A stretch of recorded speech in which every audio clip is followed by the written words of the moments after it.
Parmi les clients avec lesquels j'ai travaillé récemment, il y a un cas intéressant d'une jeune femme qui avait juste débuté son entreprise. C'était une artiste c'est toujours une artiste qui fait des objets utilisés par les grandes marques comme objets de décoration. Et je parle de grandes marques de cosmétiques, de grandes marques de luxe. Cette femme fait des objets décoratifs dans son entreprise. Elle avait déjà conclu des contrats avec ces grandes marques, mais son entreprise n'avait pas été formée. Donc elle avait depuis enregistré une entreprise, elle travaillait, et comme elle faisait beaucoup de choses différentes, elle avait un problème de mission et de valeur. Parce qu'en fait, elle supportait des grandes marques. Et ces objets, personne ne savait que c'était elle qui les avait faits.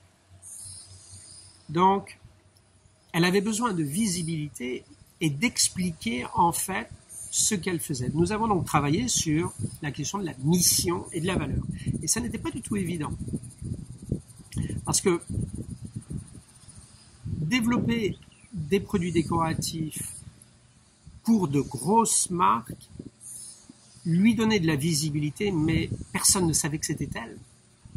Et donc, il y avait un travail à faire de compréhension de quelle était sa mission, quelle était sa valeur. Est-ce que ce n'était qu'une personne qui supportait des grandes marques, auquel cas ce n'est pas très valorisant, ou est-ce que c'était une artiste? Nous avons donc travaillé sur la question et depuis, c'est très clair. Elle sait parfaitement comment positionner son entreprise et comment en parler. Cette question de mission et de valeur est très importante. En fait, je pense que c'est le problème de beaucoup d'entreprises, de beaucoup de relativement jeunes entreprises. Parce qu'elles peuvent démarrer sur un produit et remporter un certain succès. Et puis, cette première avance peut très bien s'arrêter et donc il se trouve devant la nécessité de redémarrer une ligne de produit. Et c'est là où la question de la mission et de la valeur se pose. Et si cette question de mission et de valeur n'est pas fermement ancrée dans l'équipe, l'entreprise va avoir des problèmes dans son développement. Parce qu'une fois que ces points-là sont clairs, on peut en parler, et c'est là d'où vient la question de la parole en public.